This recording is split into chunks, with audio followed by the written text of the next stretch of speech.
Thursday breakfast on Source FM with Ben Makin.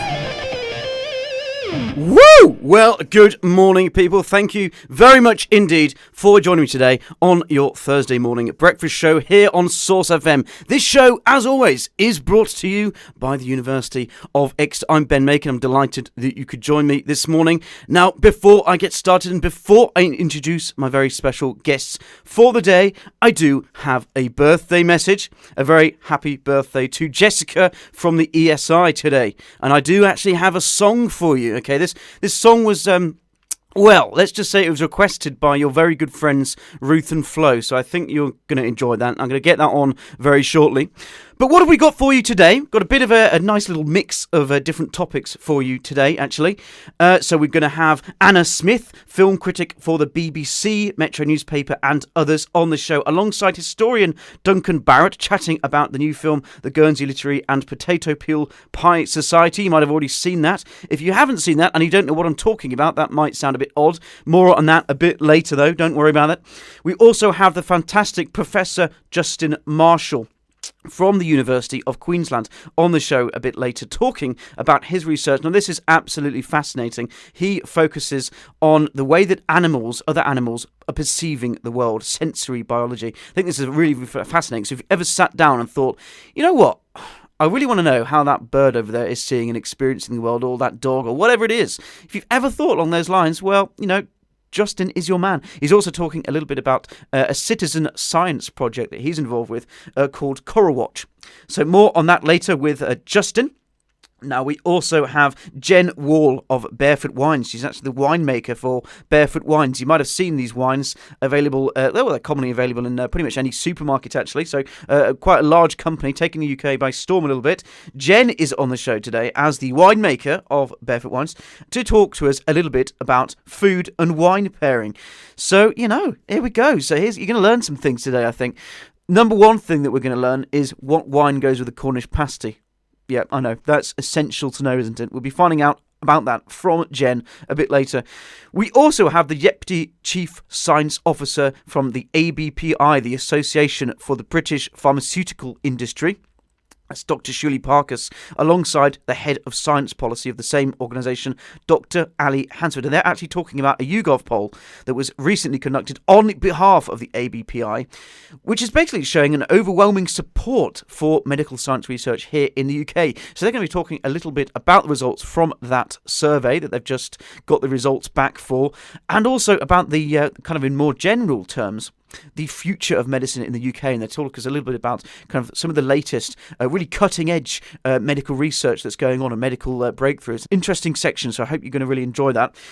We also have two, not one, but two professional athletes on the show with us as well. We have the fantastic Joe Pavey, MBE, Olympic runner, of course, and we also have middle distance runner and retired professional athlete Andy Baddeley on the show as well, talking about park run. Now, I did actually promise Joe and Andy, actually, that I'm going to go ahead and do a park run this Saturday. Park run runs every Saturday, so I wasn't actually previously aware of this. It's basically where you can meet up with a bunch of like-minded people and go on runs every Saturday morning. And there's a bunch of local ones to us here in Falmouth as well. There is one actually in Falmouth, there's one here at Helston.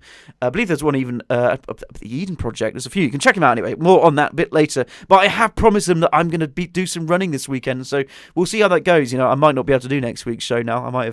We'll have to see, won't we? See if I survive that run. Okay, but first up, as I promised, I'm afraid I'm going to have to kick off with this little birthday song, this birthday theme tune for Jessica from the ESI. Happy birthday, Jessica.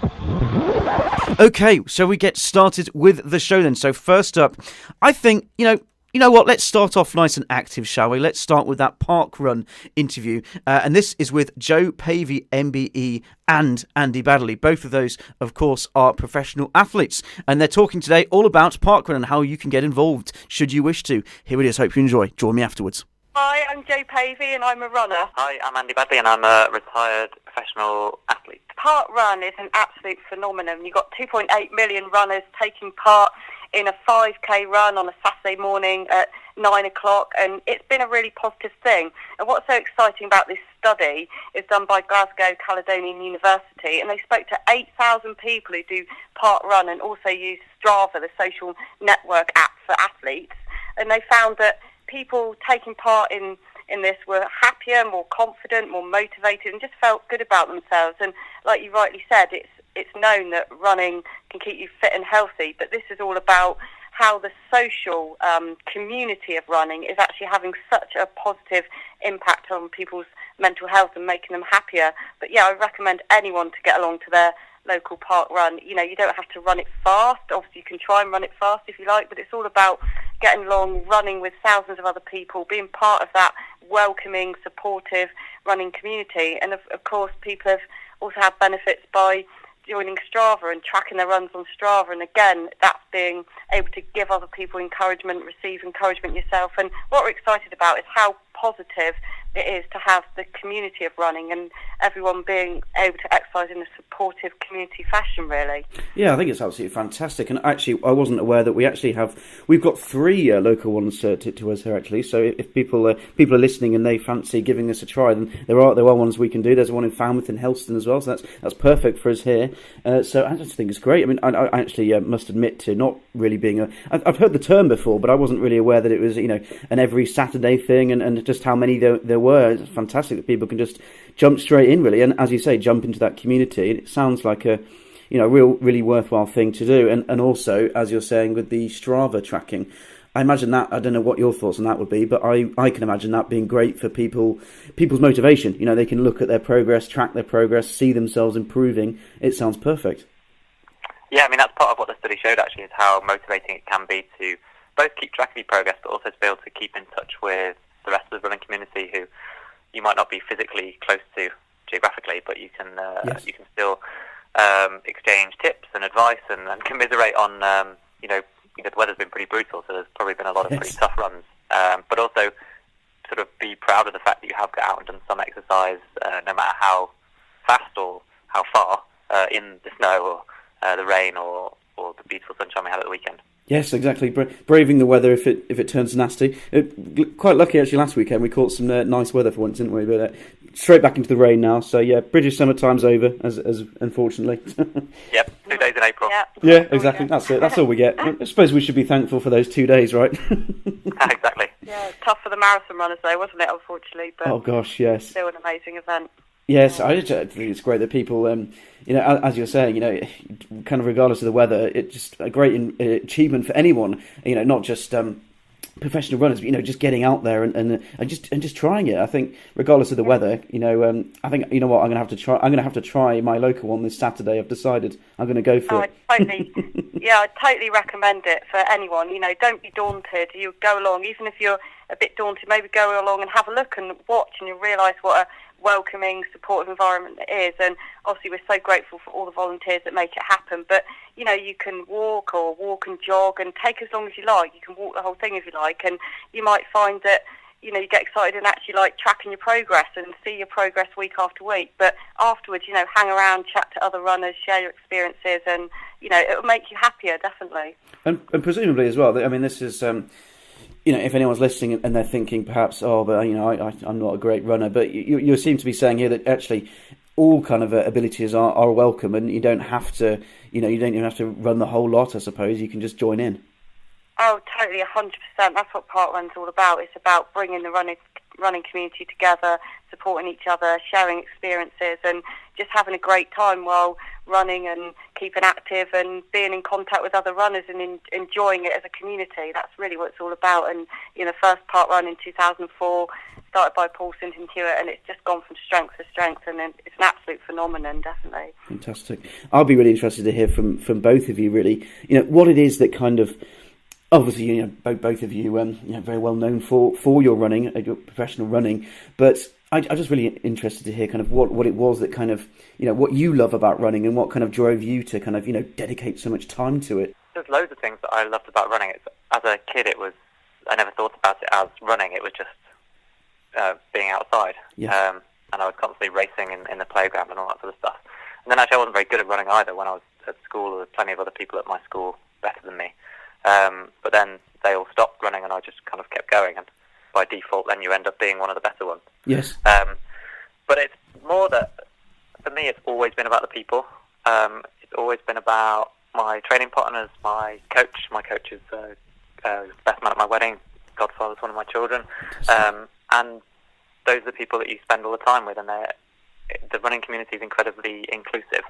So even at parkrun, Joe's talking about the running community, but people who wouldn't classify themselves as runners are part of that running community if they come along to parkrun, even if they walk or walk and jog. And it's that supportive, non-judgmental aspect of running that, whilst you think you might be being judged on time or anything like that, it's really not the case. Fantastic. Everyone there knows that everyone has their own barriers or goals that they want to achieve. A little bit like the London Marathon. Like, it doesn't matter if you run 5 hours. People are doing it because they've overcome incredible things in their life, or because they're doing it for an amazing cause, and that's the brilliant thing.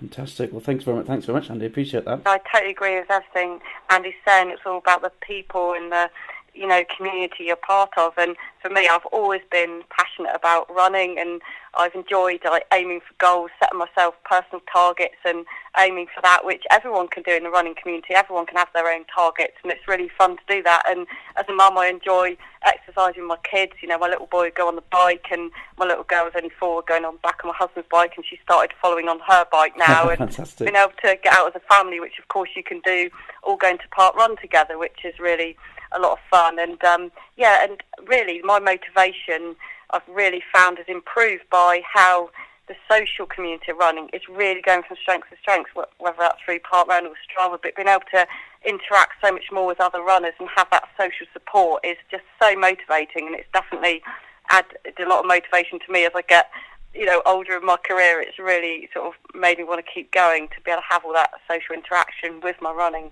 Well, that's fantastic. Well, thank you very much to both of you. I suppose as well it might be super handy if anyone is listening in and they think, oh, you know what, I might get involved with this. Where would you, where would you urge them to head? I suppose they can check out the parkruns and Strava online.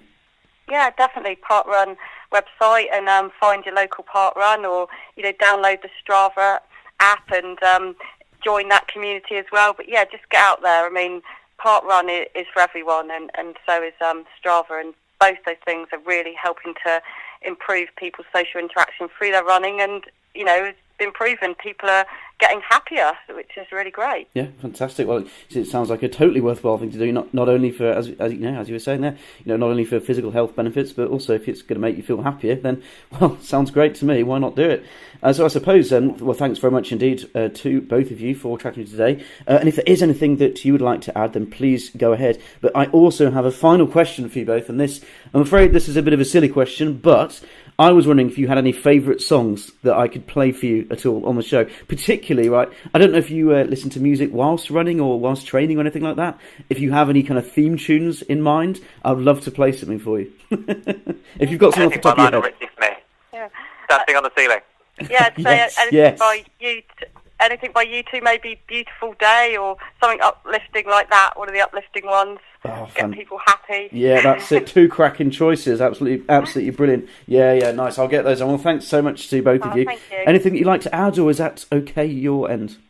That's fine by me. I just want to wish you luck if you do a parkrun. Thank you. Yeah, I'm going to go for it. Good luck, and go for it. You can do it. Yeah, exactly. I'm going to go for it. You'll see me. You'll see my all stats on Strava looking great, I'm sure. Brilliant. Well, thanks both. Have a great day. Thanks for chatting to me.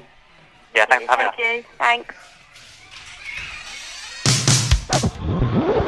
Woo! Yes, I am feeling pumped after that. And I tell you what, that is got to be a great theme tune for running as well.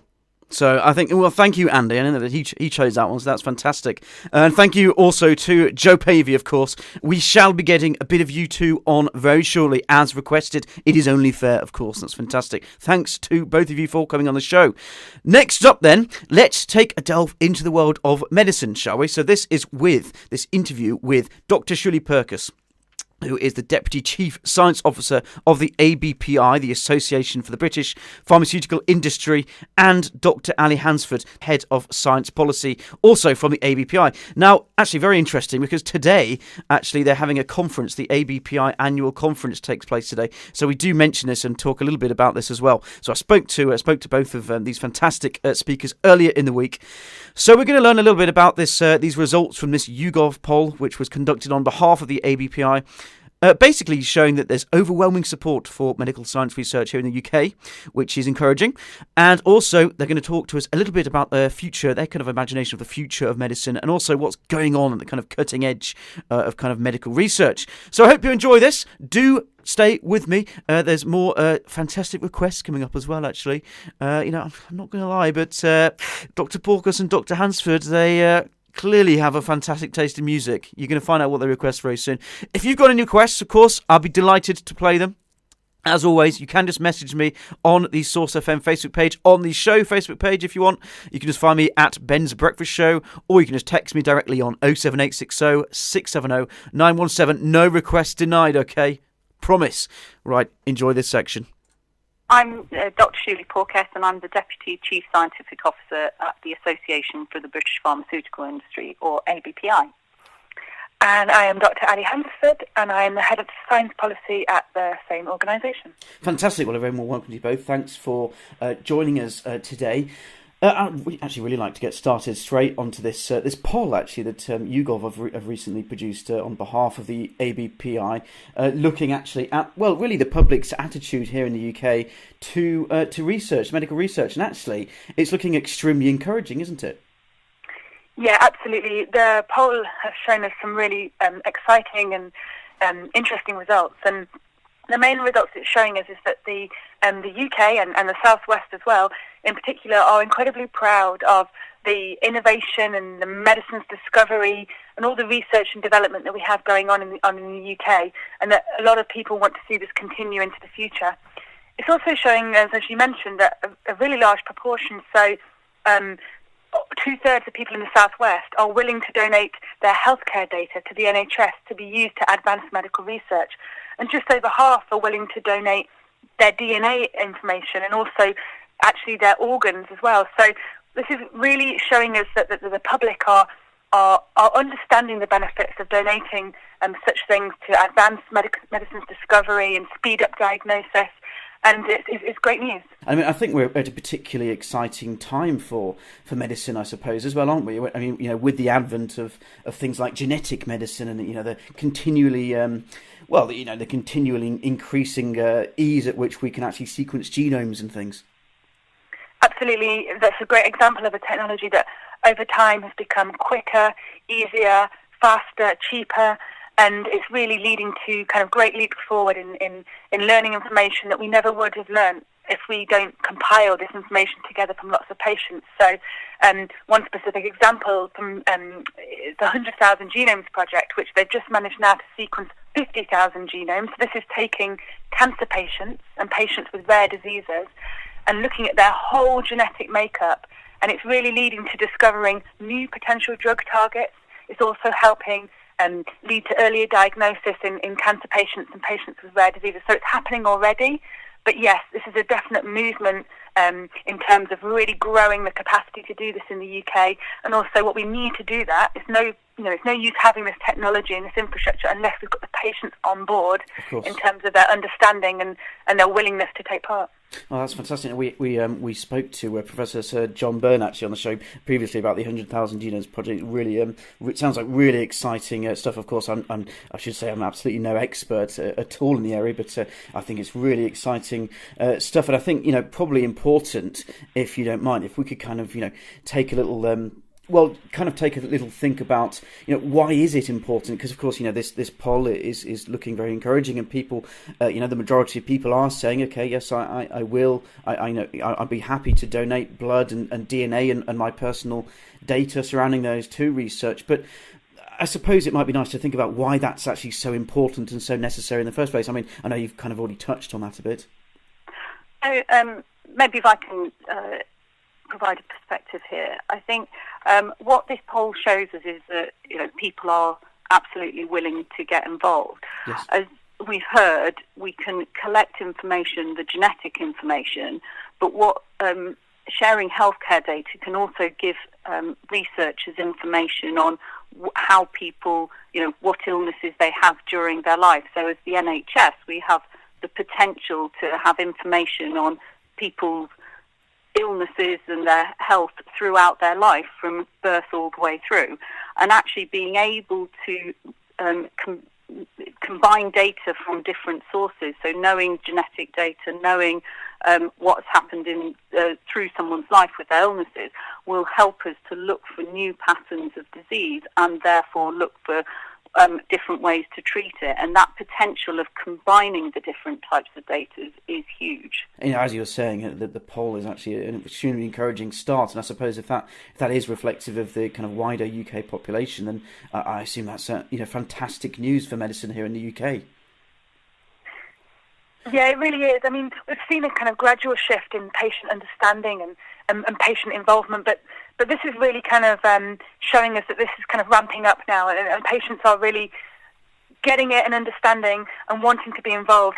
But I think now the responsibility somewhat lies on the wider sort of sector and organisations, so, government, pharmaceutical industry, our NHS, research charities, to kind of work together in collaboration, either within the UK or also across Europe and globally as well, to actually realise these things for patients and actually, make sure that these discoveries are made and get into the hands of patients. Absolutely.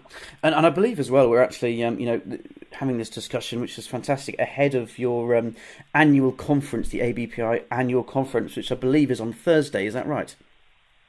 Yeah, that's right. We have our annual conference on Thursday. Fantastic, and I guess one of the things that I think one of the things you're looking at there is the kind of innovation and things, and I'm assuming here that the patient participation, as you've already said here, is actually crucial to ensure that here in the UK we are actually innovating and actually things that you discuss at this conference, for instance, as part of the innovation section, talking about all of these modern and new technologies that are coming through and continually increasing and improving and things.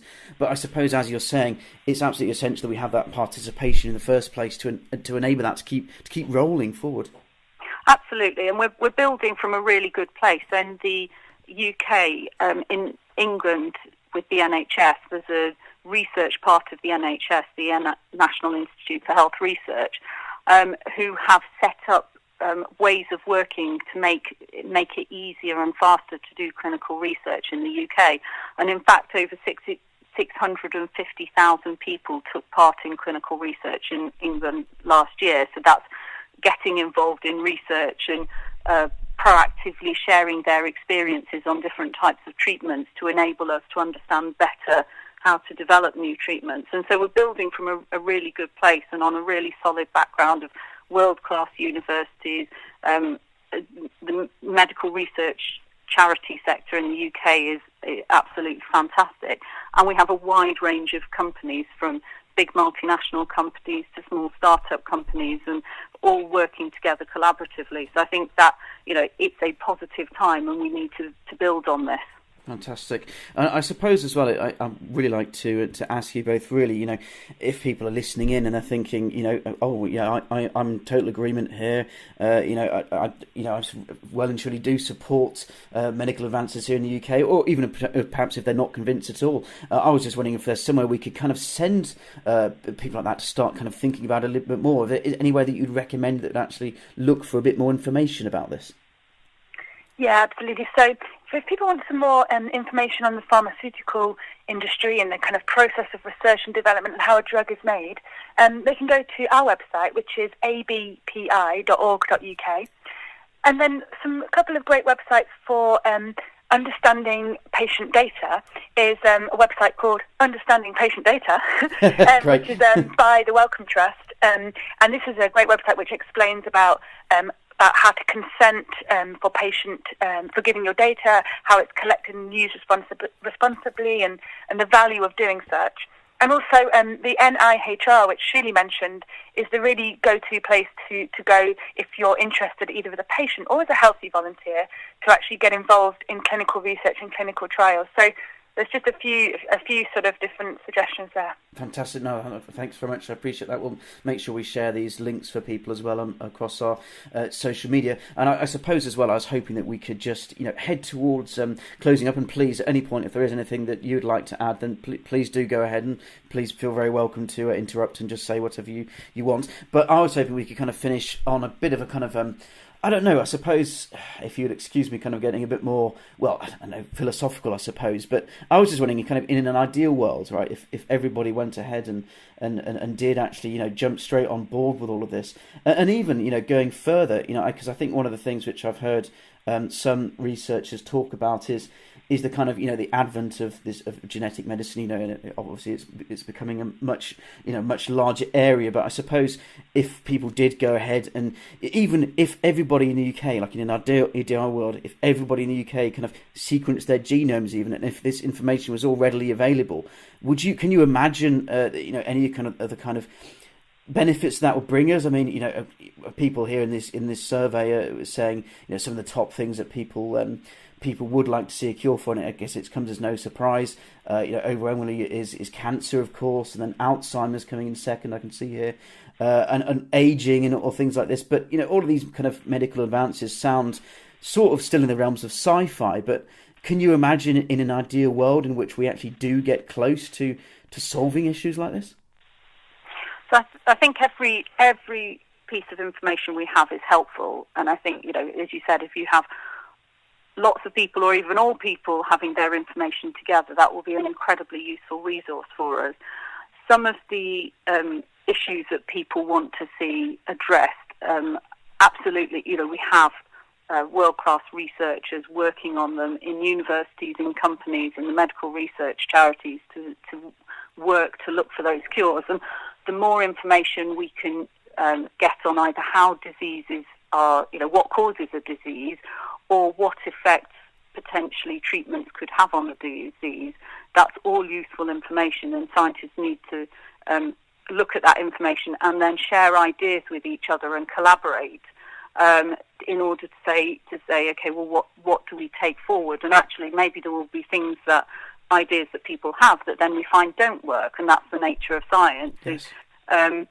Sometimes you'll have access to all this great data, have a great idea, but actually, in reality, it doesn't come through to a new medicine or a new treatment, but there will be times when it does. And I think that the more we can collaborate and information like this, where we know the public are behind research, is so useful for just helping us work together. Fantastic. I think also just to add as well is that we're definitely in this kind of new era now of personalising treatments and personalising medicines. And patients are going to come to quite rightly expect that in the future. And you can definitely see an environment where, a certain cancer patient might come along to their oncologist and they could look at their whole genome and they could say, well, I'm looking at you now and I'm looking at all these drugs that you could technically take, and because of your genetic makeup, we're not going to give you drug A or drug B because I know it's not going to work. Sure. Because I've looked at all these other millions of patients and it didn't work for them. This kind of idea of personalising and just giving the right drug to the right patient and not wasting time on something that we know they're probably not going to respond to.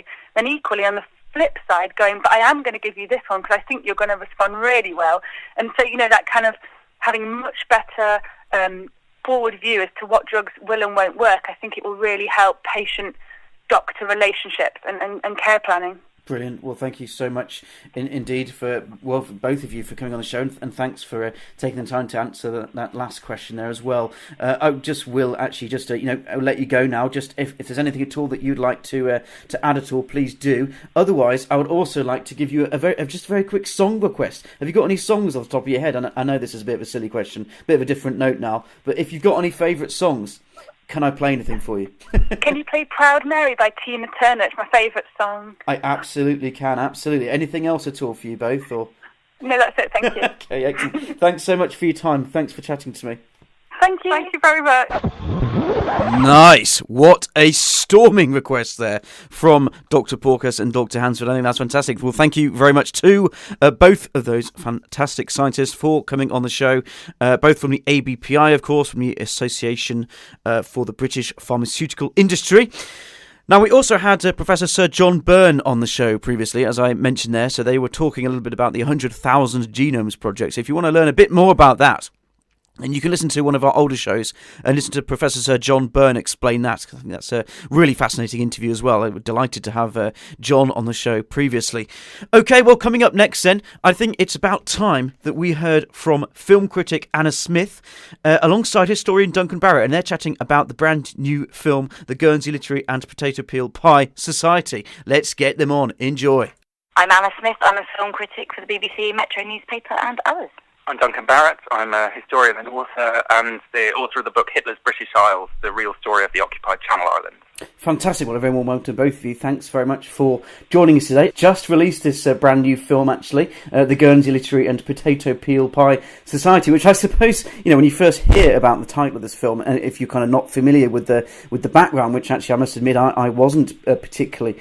I guess it kind of comes off as almost quite amusing. You think, oh, what on earth is this going to be about? But actually, it's hiding some bit of a deeper subject matter here, isn't it? So I was wondering if, Anna, first of all, you could just give us a kind of overview of the film and what it's all about. Well, it's a post-World War II film. It stars Lily James as Juliet, who's an author in London, who befriends a book society in Guernsey. And this book society was formed during World War II by a group who hastily had to explain their gathering to occupying Nazis. And then they keep up the pretense and they actually form a real book club. And so it's about a woman going to Guernsey, finding out more about it, and also finding out more about what it was like during the war and during the occupation. I think this is actually an area of history which a lot of people won't be familiar with. I mean, I must admit that I wasn't particularly familiar with. I didn't even know that Guernsey was occupied by the Nazis. So I was hoping, Duncan, you could possibly, as a historian yourself, a writer of many history books, I was wondering if you could kind of give us an overview of the kind of history of that time. Sure, absolutely. I mean, I have to say, I agree with you. I studied history at school, and we learned all about the occupations in Europe. We learned about the rise of fascism and the Nazis, and no one ever mentioned the Channel Islands. No one ever mentioned Guernsey was occupied. Yes. And I think it is an aspect of British history that we've kind of, almost left to one side somehow in our kind of broader narrative of the war. And I think it's great that this film is drawing people's attention to that story. I mean, basically what happened is, it was in the summer of 1940, just after the evacuation of Dunkirk. We're kind of familiar with that time in the sense it was a time of real crisis. The whole of Europe had kind of collapsed. Britain was basically alone, kind of holding the fort against the Germans. Yes. And at that moment, the coast of France was in German hands. The Channel Islands, although they're British islands, are very close to the coast of France. They're on that side of the Channel. They're much closer to France than yes. to Britain. And essentially, although Churchill was very reluctant to do so, eventually he was persuaded that they would have to be given up, that it wasn't worth committing to fighting for them, because if we put all our efforts into fighting for the Channel Islands, then, we might lose anyway. The Germans would take them, and then they'd be straight over the Channel, and we'd be defenceless. And so, reluctantly, the decision was taken to allow the Germans to take the Channel Islands. A certain number of people were able to evacuate before they arrived, but the rest of them, for 5 years, they were living under the jackboot. If you tend to see kind of images of kind of British or occupied by Nazis, you're kind of looking at fiction or these kind of lots of series which kind of imagine a scenario in which the outcome was different. I think it's but this actually did happen. Exactly. I mean, SSGB we had recently, or the novel Dominion, for example, both yes. set in Britain under the Nazis, and we think of that as this kind of imaginary alternate history, this kind of nightmare scenario where everything went wrong. In fact, 50,000 Channel Islanders lived through that history. They had those experiences. And if you look at the photographs of the time, there's one photograph in particular which is kind of almost recreated in the scene in the film, which is just of a group of German soldiers in a marching band marching past Lloyd's Bank. And even just, in one image, the kind of combination of the sort of beautiful, ornate old Lloyd's Bank building yes. and these Nazi troops marching past, it gets you. There's something kind of horrific and shocking about yes. that. And that, I suppose, is because we're not used to talking about these experiences. We haven't really absorbed it as part of our broader experience of the war. And do you think the kind of communities that were clearly impacted by that, do you think there's any kind of lasting, I don't know, I can imagine there's perhaps even a bit of resentment there for the community living there, because, of course, in their eyes, they might have, basically thought, oh, well, we've been abandoned by the mainland. There was that feeling, certainly. I mean, at the beginning of the war, they did, I think, to some extent, they were surprised that no fight was made. To some extent, they could understand it. I mean, it saved them from blood on the streets to a certain extent, although there was a bombing raid which killed a number of people. I think the time that it really came as a shock was after D-Day. Everyone in the islands was incredibly excited on D-Day. They could see the planes going over, they could hear the battles raging, not that far away in France. And I spoke to a man, for example, who told me, we assumed we were next. We thought the next day they'd be landing, they'd be taking back the islands, we'd be free. Yeah. And then, the troops moved on, they went on to Berlin. They left the Channel Islands behind, partly because Eisenhower was very keen. He was very anxious that if they fought for them, American troops might accidentally kill British civilians, and he thought that would be disastrous from a kind of PR perspective. So they decided not to take them back then. And I think that was the point where really a lot of Channel Islanders began to feel quite bitter towards the British to some extent, and they sort of struggled to understand the rationale there. I think it's really great actually that this new film's going to give us a kind of insight into that community, but also just highlight the fact that even histories which we people might assume they know all there is to know about it. Actually, there's so much more to know. I mean, as we've just been chatting about, this is something which I bet not many people really know about at all, let alone in any detail. And I think I'll turn to you, Anna, for a second, if that's all right. Thanks very much for those answers, Duncan. But I've just noticed actually that recently it seems there's actually been a really a lot of interest that kind of been resurrected in the area of history, on the kind of blockbuster side of the things. I mean, we've seen Christopher Nolan's Dunkirk, for instance. We had Darkest Hour with Gary Oldman, of course, and Lily James is in that one as well. Do you think this is a kind of trend that's ongoing at the moment, and is there a reason behind all this popularity? I think it is a bit of a trend. Sometimes there's an element of coincidence when similarly themed films happen to come out at the same time. Sure. But I think there's particularly at the moment a bit of an appetite for those stories about community and looking back into our own UK history and thinking about times that we've all been drawn together in a crisis. And, the Guernsey movie really is a great example of that, because it's all about people having to be very brave under pressure, having to form bonds, and sort of encountering very difficult circumstances which they wouldn't have outside of war. And of course wartime heightens everything, and so movies about war, books about war really have so many possibilities to engage an audience and to move an audience. I mean, the Guernsey film is actually great because it's not only quite funny and light in many parts, but when it does do the flashbacks to the war, it's very moving. I was sort of tearing up at parts. So it's not only educational, but I think it touches a lot of bases. So you can see why there is an appetite for that. Yeah, I think you're exactly right. I think it's really difficult not to not to feel really emotional. I mean, even with the I went to see both Darkest Hour and Dunkirk actually, but I just remember in any of those scenes you just think, oh gosh, what we're watching here really, this kind of thing really did happen. It's crazy. We're watching this is an insight into our own history, as you said, but this people really went through this. It's appalling. Exactly. I mean, it is not simply entertainment. It's a testament to our own history, and it's actually really important to put that on camera when there are still people alive who can actually remember it. Yes. And I think it does feel very powerful because of that. Well, absolutely fantastic. We've had you both on the show, so thanks for chatting to us so far. We'll begin to let you go, of course. I was just actually wondering, people, of course, can go and see the film if they want to, if this sounds good to them. But I was just wondering about, a bit more information for people, not only on the film perhaps, but also, if there's anywhere that, people get interested in history. I thought it'd be really nice. Now I've got you both on the line just to, maybe ask if you have anywhere that you would urge listeners to go to kind of find out a bit more about this kind of history.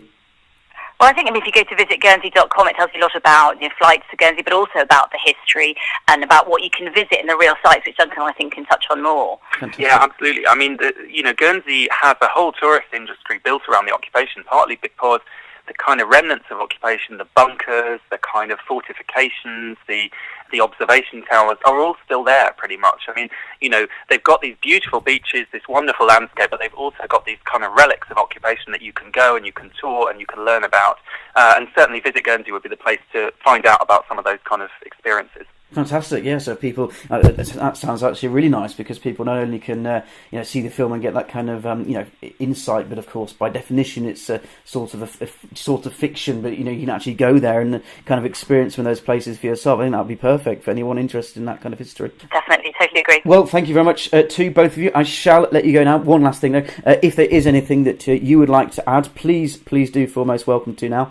And also, just on a bit of a different note, I would really like to give you a little song request. I don't know if you have any songs off the top of your head. I know that's a totally different question. But do you have any favourite songs at all? I'm going to try you on a very difficult one. There's a song in Guernsey that is the kind of unofficial national anthem of Guernsey, called Stania Cherie, but I doubt that you've got that in your database. I'll have a look for it. If not, then you could always try They'll Always Be in England, which was the song that the local people sang to the departing English as they left. Right, fantastic. Well, yeah, I'll look for both of those. Is there anything for you at all? Oh, perfect. No, that sounds perfect to me. Run with that. All right, well, thanks, Anna, and thanks, Duncan, as well. Thanks to both of you. Have a good day, and thanks for chatting to me. Well, thank you very much indeed to film critic Anna Smith and historian Duncan Barrett. Now, Duncan, as he said, has published a book which will be perfect if you're interested in that kind of history surrounding the film, called Hitler's British Isles. It's the real story of the occupation of the Channel Islands. So if you want to check that out, then you can. Now then, I think it's about time that we offered a very, very warm welcome indeed to the fantastic Professor Justin Marshall. Justin visited us here in Cornwall the other week, and I decided to catch him and basically force him to come on the radio. Luckily, he agreed and he was happy to do that, so that's brilliant. So anyway, please welcome to the show now Professor Justin Marshall, who's going to be talking a little bit about his life and his work. Justin, well, thank you very much indeed for joining us on the show today. Really appreciate that. Not a problem, my pleasure. Lovely day as well, so things looking okay? It's always sunny here, isn't it? We like to tell that to visitors. So. I was just hoping, actually, Justin, if that's okay with you, I found this really nice quote about your work. I was going to start with that, if that's okay. Sure. And I think this really, really nicely kind of highlights the kind of core of your interests, and I'll see if you agree with this and you can kind of delve into it a little bit more, but really I'm just going to read this off. So our principal aim is to understand how other animals perceive their environment. As arrogant humans, we tend to assume we are the pinnacle of evolution. However, certainly in sensory terms, this is far from true. So this sounds like an absolutely fascinating, just kind of in terms of general interest, really fascinating area, because I'm sure a lot of people have probably at one point in their lives sat there and wondered, how is a dog seeing, or something like this? How are other things seeing and perceiving the world? Yeah, so that's exactly it. So I work on how other animals perceive the world, mainly to do with vision and mainly to do with colour vision and other aspects of that. And humans are comparatively colourblind, and that comes as a surprise. Because, after all, we see millions of different colours. We're quite good at picking paint from paint charts, all those sorts of things. Why would other animals need to see other colours? But they do. And even something like a dog, which many people think of as colourblind, they're not. But dogs are a bit like red-green colourblind humans. So actually lots of male humans are red-green colourblind because it's a sex chromosome linked thing. And dogs, cows, cats, a lot of other mammals are a bit like that. Humans have just evolved an extra channel, if you like, so we're RGB, we're red, green, blue. But then other animals like birds have 4, so they've got 4 colour channels. Most of the birds you see flying around are red, green, blue, and then they have either a violet or ultraviolet sensitivity in their eyes. So any bird, even a house sparrow, starling, are seeing more colours than we do, the colour world in more detail. For them, colour is, for some reason, much more important. And that's what evolution does. It gives an animal the tools it needs to get on with its life and make the colour distinctions and decisions that help it survive. So I suppose it's, in one sense, it's probably a fantastic point there about that. That's what evolution does. It kind of equips each organism to basically deal with its environment, etc., etc. But I suppose that might be something which people often overlook. They might look at humans and think, oh, but we're, kind of coming back to your quote at the beginning a bit there, oh, but we're so advanced in this and that. But of course, what we were actually referring to is, I don't know, would you call it more of like in terms of kind of vision and cognitive processes and things like this, more of like a toolkit for different purposes? So if you need to see this particular colour, perhaps you can see this particular colour, but you might not necessarily be good at another area of vision or something like this? Yeah, sure. I mean, it's been an interesting question as to why some animals see in the ultraviolet and we don't. In fact, mammals and sharks are not very good at UV. Most other animals are. So insects, birds, lizards, quite a few fish see UV. And for them, it's just another colour. It's another part of the spectrum which sort of lies beyond violet for us. And we can't actually describe it. We've got no names for the thing which is beyond violet. Yes. And actually, there's no such thing as colour in the end, because they're just a bunch of names that we make up to describe the reflections that we see from things. So, we call an apple that's reflecting in the long wavelengths a red apple. Or we call a green leaf that reflects in the middle part of the spectrum, green. And, a blue flower is reflecting in the blue, and that's the short wavelength. But then if you've got a bee's view of a flower, it sees a whole bunch of UV reflections that we're not seeing. So there's information there. And colour vision is all about increasing the amount of information from the world. So the animal gets to extract information and then either basically eat it, or run away from it, or mate with it. And those are the three important decisions in life for any animal. So that's what evolution comes up with. And as you say, it's a toolkit for any animal to approach that in its own environment, in its own behavioural sense, to get on with life. I think it's a fascinating idea, isn't it? As you were saying, really, if we're thinking about what colour actually means, of course it is these arbitrary labels, as you're saying, assigned to these wavelengths and things. But I'm not sure if I'm right on this, but I think I'm no expert at all in this area, of course. But I think I've seen that, your example of bees seeing in the UV and extracting more information than we would say about the colours of a flower or something. I think I saw somewhere that's kind of science journalism article about essentially it being like imagining there's like this kind of UV landing pads and things like this for bees, or almost like almost like a helicopter landing pad, but in colours that we can't see, of course. Yeah, actually, for bees, interestingly, when bees are flying across a meadow, they don't see colour. They actually see the flowers as a bright spot. Right. When they get closer to the flower, they begin to see its colour, and they can make decisions about, do I go to this flower because the last flower I went to had lots of nectar or pollen or whatever I'm collecting, and if I now go for another blue flower, for example, that's going to be good. They make those sorts of decisions. But then when they land on the flower, they begin to see the UV, and the UV forms sort of lines, they're nectar guides, which guide the animal into where the nectar is. So it's kind of like coming into a refectory for food, and then there's an arrow pointing in the direction of the counter that's got the sandwiches. It's that sort of thing where there's literally an arrow pointing to where the food is for the bee. Fantastic. And that's done in the UV, so that's a sort of cumulative way of using colour, if you like.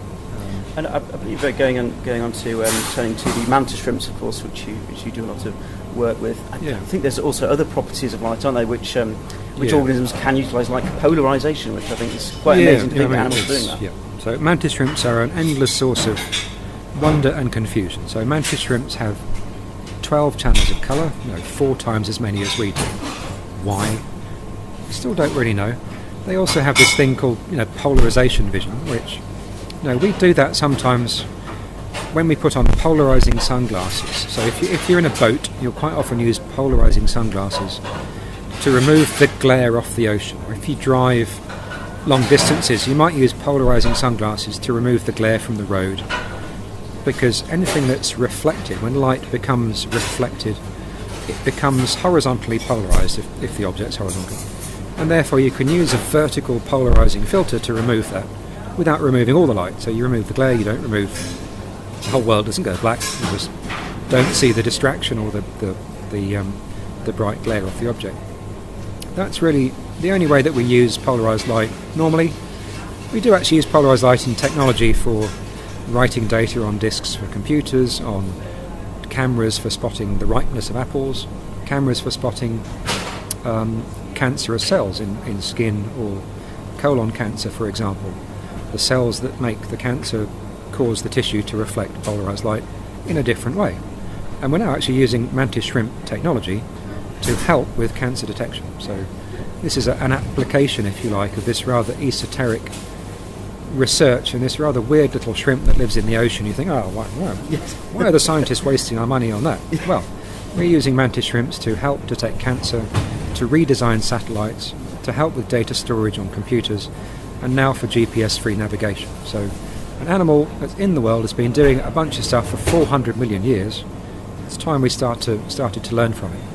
And that's a fantastic kind of probably more general point about the bioscience as well, isn't it? Because I think quite often, the opinion might be, I don't know, So, I mean, there's the classic Rutherford quote, isn't there? All science is either physics or stamp collecting. You know, the silly quote there. But actually, you know, if you think about it, really, so much of our technology derives from the natural world anyway. You know, I'm thinking pharmaceuticals as well, and massively important source of technology. Yeah, I mean, the natural world has been doing physics and doing chemistry a long time before Rutherford came along, and doing it better, frankly. Yes, exactly. So, and that's the sort of power of evolution, and it's this new era of bio-inspired engineering, whether that's chemical engineering or whether it's making nanostructures which do things.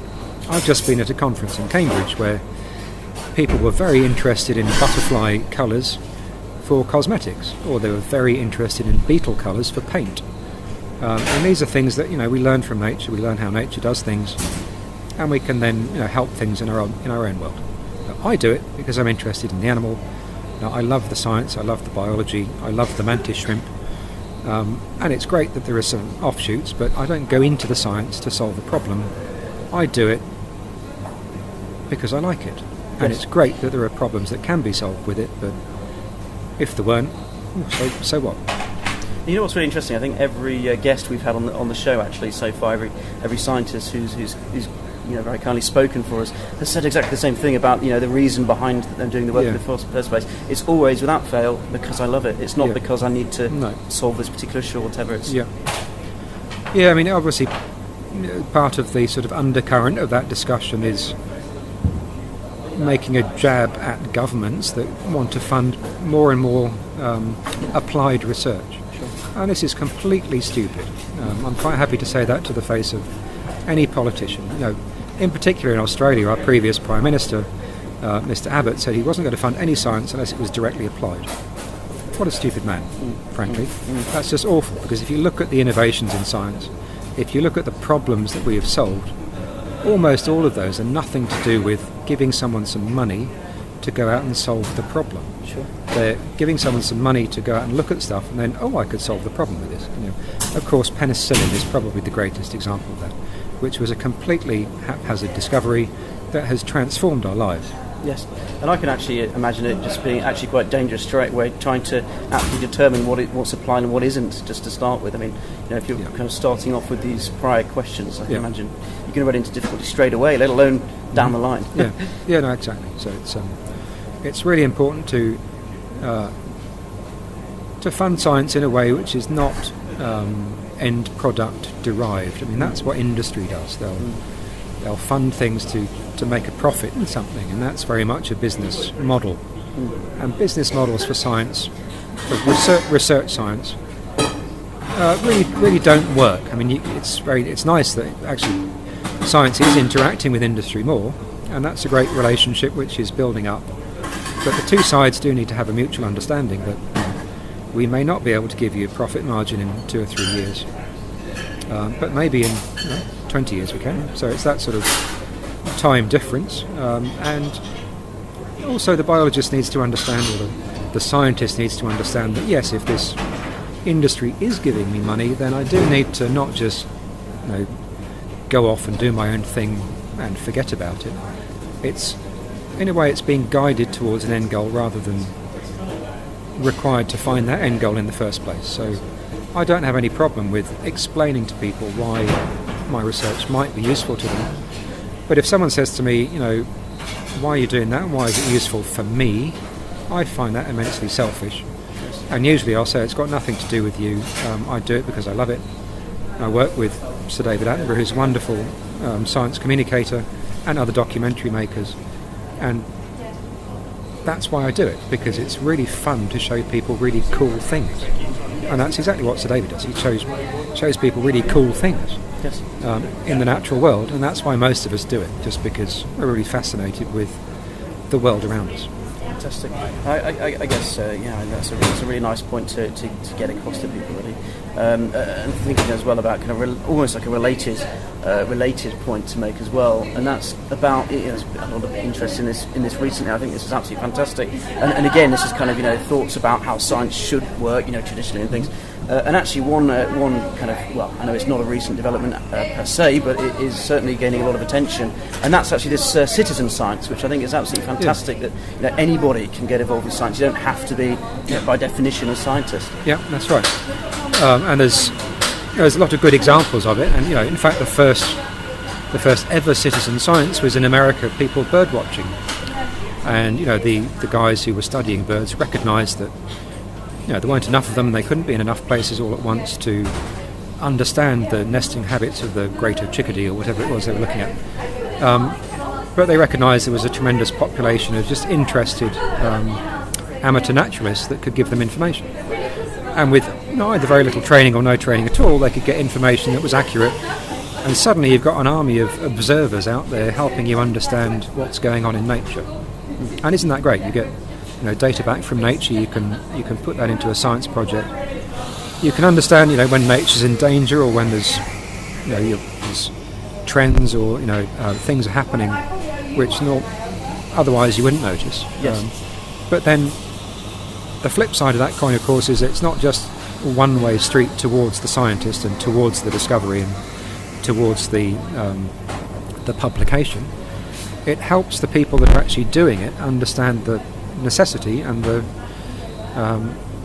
science project itself. So it helps the citizen get a handle on why we need to do this. Yes. And in particular for the group that I run, which is Coral Watch, which is a citizen science organisation. Yes, it's great to get the data, but to be honest, now we know what's going on coral reefs. We don't. I don't like to say we don't need more data. We always need more data. We need to keep an eye on what's going on. We need to keep observing, but more important for me now is the education of the people that are helping us to go, this is a problem.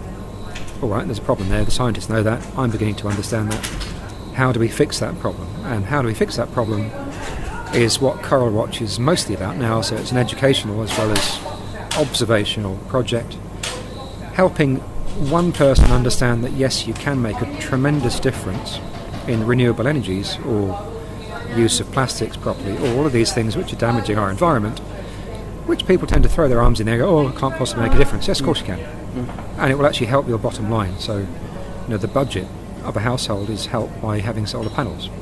It's helped by recycling plastic. It's helped by all sorts of things, which I think a lot of people are beginning to realise that, and not only are they helping the environment, but they're helping their wallet as well. Yes. I think that's a really nice point for you to remember. Actually, you don't have to, have a specific job or be in a specific role to actually, as you say, benefit the environment and actually make a huge contribution to not only science but the environment in general, I suppose. Yeah, absolutely. So, if you're giving us data for Coral Watch, that's fantastic. But if you're only just, if you're talking to your community group that can't get to a reef and helping them understand what's going on, not just battering on the head with nasty numbers, 3/4 of the Great Barrier Reef is now dead. That's a nasty number, but ultimately you keep saying that and people drift away and go watch football because it's very hard to cope with. If you give them something to participate in and something that helps them understand it and then get to a better place, that's what citizen science is all about for me. It's all about helping people get past the despair point and past the point of I can't possibly help, to a community group that passes way beyond the politicians who are hopeless. It passes way beyond some of the industry groups that are still clinging on to coal rabidly in a way which is completely stupid and an insult to our children. Really, that's strong words, but that's really what I think is the problem there. It just helps people get beyond that and go, no, we're going to fix it. With our kids, we're going to fix it. We, the adults, have stuffed it up. Sorry, kids. But here's a way we can fix it. Let's work together and do that. Fantastic. Well, a load of really nice points there. So thanks very much again for coming on the show. We'll begin to let you go, of course. And if you need to go now, by the way, just go for it. I was just going to finish up with just one kind of question back, bringing ourselves back again to your kind of what we started with and your kind of core interest. And I was just thinking, there's actually one thing which I've been meaning to ask a kind of scientist in the area of vision for a long time, and that's it comes back to this polarisation aspect of light that we were mentioning, of course, with the mantis shrimp has this aspect, and probably lots of other organisms do as well. I think ants do actually as well, don't they? They have this compass system. Yeah. Again, a bit like UV, lots of animals do it and we don't. So ants do it, beetles do it, bees do it, and yes, they use the pattern of polarised light in the sky, which anyone can see. If you've got polarising sunglasses, look up in the sky, twiddle round and round and round, and actually what you're being is a dung beetle. So if you see a dung beetle with its little ball of poo, what they do is they climb on top of the ball of poo and they twiddle round and round and round, and they're looking for the polarised pattern of light in the sky, which helps them decide what direction to roll the ball in. And lots of animals use these cues in nature, which are based on polarisation, in a way that we don't, as I said, other than using sunglasses maybe to reduce glare or to help with our technologies. So we can actually train to be a dung beetle, basically. I like the sound of that. I might try it. Give it a go. You don't have to use the poo, you can just use the pavement. Yeah, sounds good. I think there's also, I don't know if this is a related thing actually, and I don't know how true this is. I might be wrong here, but I believe there's actually an aspect of the eye. I think the pattern is called a Heidinger's brush. I might be wrong there. Yep. But I don't know whether that's an example of actually a polarised light that, for whatever reason, can be perceived by humans. But I don't think we can use that in any meaningful way. It's part of the retina and the way in which the structure of the retina interacts with light. And you can just about see it if you sort of look at the sky and look at a white thing. You can just about see it. So it's a bit of a. It's never something that we consciously use. It's probably never something that we subconsciously use. Yes. But if you sort of train to see it, you can just about see it. That doesn't mean that we use it. Actually, the Vikings are known for navigating with bits of quartz which polarise light. So way back when, even without understanding it, they held up special stones to the sky. Yes. To turn themselves into dung beetles or ants to help with navigation. But yeah, the Heidinger's brush is an interesting phenomenon, but it's probably not relevant to our normal day-to-day life. Sure. I suppose it just, kind of a minimum, it might help people to, if you can go out and see Heidinger's brush, you can almost then imagine, okay, well, of course, there are all these extra senses that we could potentially have that other animals, as you say, are actually utilising. So, your example of mantis shrimps and actually seeing everything in your own words for the talk today and things. I think it's just amazing to just remind listeners about that, really, just how much experience is out there from other organisms. Yeah, absolutely. I mean, it gets back to my sentence about us being arrogant humans, which we are because we assume we're the best. We're not, by a long shot. Well, absolutely fantastic to have you here, Justin. Thanks very much indeed for your time. Pleasure. Tracked you for a long time, so I think I'll let you go. But right, if there's anything else that you'd like to add at all, please. No, just help save the Great Barrier Reef is all I can say, and the reef systems around the world. Join a citizen science group. Ignore the politics and get on with the future. Fantastic. Well, thank you very much indeed, Justin. Yes, thank you again to Professor Justin Marshall. Absolutely fantastic to have you on the show. So thank you again to you, Justin. Now, if you'd like to actually follow a bit more of the work coming out of the institution which Justin belongs to, you can actually find the Queensland Brain Institute on Twitter. If you want to follow them, then that's a good place to head. You can also go on his website. Professor Justin Marshall has a biography there, and there has a little bit more about his work, and that's where I got that quote from that I read out at the beginning of that interview, so you can check that out. You can also check out his work on Coral Watch, which is that citizen science project that he was talking about there. So thank you very much again to Justin. I think that was an absolutely fascinating section, and I'm sure I will be playing that again at some point in the coming weeks. So if you missed it, don't worry. And this will also be on Catch Up as well, so you can check it out a bit later if you tune in a bit later. Well, I'm afraid, yes, it is that time of the day. I'm afraid it has come to the end of the show. I am going to have to love you and leave you very shortly. And I know it's terrible news. We're going to have to wait until next week now to learn a little bit about some food and wine pairing with the fantastic Jen Wall of Barefoot Wines. So don't worry, it will be coming up next Thursday, so do join me next time, 7:30 till 9 o'clock on your Thursday morning. But for now, I'm going to thank you very much indeed for tuning in this morning. Thanks for being with me today. I would love it if you could join me next time as well. I always play your requests as well, so don't forget, you can always get requests to me. And thank you very much to all of our special guests today as well. Thanks to Dr. Porkus and Dr. Hansford from the ABPI. Thank you to runners Joe Pavey, MBE, and Andy Baddeley. And thank you very much to BBC film critic Anna Smith and historian Duncan Barrett.